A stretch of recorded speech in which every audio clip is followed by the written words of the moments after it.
అప్పుల బాధలు వెంటాడుతున్నాయా? అయితే 6 JVR వారి జాతిరత్నాలు ధరించండి. సిద్దిపేట జిల్లాలో యూరియా పంపిణీలో వరుస అక్రమాలు కలకలం రేపుతున్నాయి. రైతన్నకు అండగా ఉండాల్సిన కొన్ని రైతు సేవా కేంద్రాలే అవినీతికి అడ్డాగా మారుతున్నాయి. నిన్న చేరియాల, నేడు బైరాన్పల్లి, ఇలా రోజుకో చోట యూరియా బస్తాలు మాయమైపోతూనే ఉన్నాయి.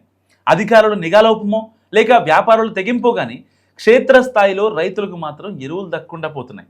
అసలు సిద్దిపేట జిల్లాలో యూరియా మాఫియా రెచ్చిపోతుంది. ధూల్మిట్ట మండలం కూటిగల్ గ్రామానికి చెందిన కుమార్ అనే రైతుకు ప్రభుత్వం కేటాయించిన 18 యూరియా బస్తాలను ఒక కేంద్ర నిర్వాహకుడు నొక్కేశాడు. అన్నదాతకు చెందాల్సిన ఎరువులను కాసులు కక్కుర్తిపడి పక్కదారి పట్టిస్తున్నారు కొందరు కేటుగాళ్ళు.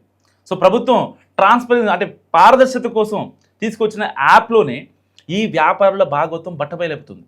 చేరియాల్లో వేల బస్తాల యూరియా మాయం ఘటన మరువక ముందే బైరాన్పల్లి గ్రామంలో మరో దందా వెలుగు చూస్తుంది.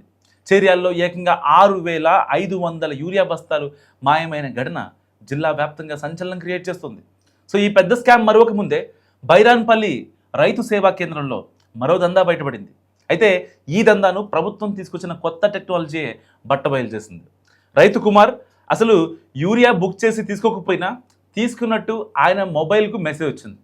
సో అది చూసి షాక్ అయిన సదరు రైతు ఇదేంటని రైతు సేవా కేంద్రం యజమాని నిలదీశాడు. దానిని ఆ యజమాని బాధ్యతారహితంగా తీసుకొని నిర్లక్ష్యంగా సమాధానం చెప్పడం ఇప్పుడు గమనార్హంగా ఉంది. సో ఉన్నతాధికారులు చర్యలు తీసుకుంటున్నా గ్రౌండ్ లెవెల్లో యూరియా మాఫియా ఆగట్లేదు. సో సాంకేతిక సాయంతో అక్రమార్కుల ఆటలు బయటపడుతున్న క్షేత్రస్థాయిలో అక్రమాలు ఆగపోవడంపై సర్వత్రా విమర్శలు వ్యక్తమవుతున్నాయి.